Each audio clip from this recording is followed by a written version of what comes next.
Si Anthony Davis ay nagsabi na plano niya maglaro para sa Wizards sa susunod na season kahit pabiro niyang sinabi na under contract siya.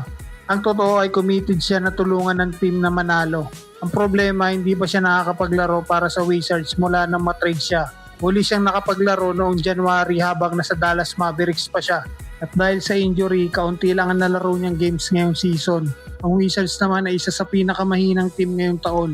Natapos ang regular season na may record sila na 17 wins at 65 losses. At sila rin na may pinakamahabang losing streak ngayong season. Pero kahit ganito ang nangyari, naniniwala si Anthony Davis na hindi ganong kahina ang team. Para sa kanya, marami silang batang players na may talento at may potensyal.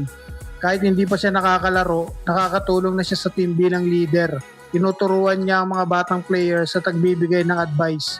Ayon sa mga kakampi niya, magaan siya kasama at malaki na itutulong niya sa samahan ng team. Isa pa sa inaasahan nilang makakatulong ay si Trae Young na nakuha din nila sa trade.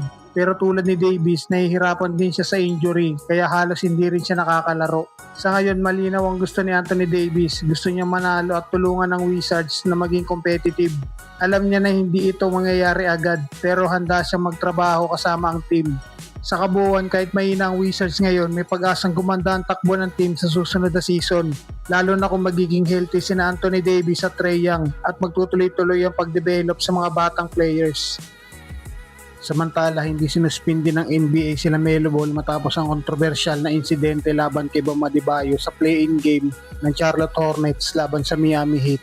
Sa halip, pinatawan siya ng NBA ng kabuuang 60,000 na multa, 35,000 dahil sa unnecessary and reckless contact na itinuturing na flagrant 2 level at karagdagan 25,000 dahil sa paggamit ng malaswang salita sa kanyang post-game interview. Nangyari ang insidente sa second quarter kung saan nadapa sila Melo at habang nasa side, nahawakan niya ang paa ni Adebayo dahil dito nawala ng balanse ang Heat star at bumagsak ang malakas. Dahilan para magtamo siya ng injury at hindi na makabalik sa laro. Ayon sa liga, delikado ang naturang aksyon at malaki ang risk na magdulot ng injury.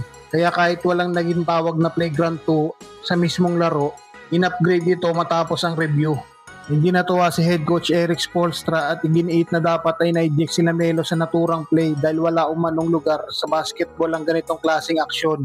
Humingi naman ng paumanhin sila Melo at ipinaliwanag na natamaan siya sa ulo bago ang insidente kaya hindi niya agad naintindihan ang nangyayari.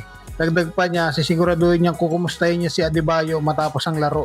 Sa kabila ng kontrobersya, nagpakitang gilas pa rin sila Melo matapos umiscore ng 30 points at ipasok ang go-ahead layup na nagbigay ng panalo sa Hornets sa overtime.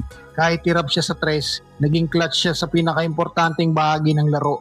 Dahil walang suspension, makakalaro sila Melo sa susunod na laban ng Hornets kontra Orlando Magic habang patuloy ang kanilang laban para sa playoff spot.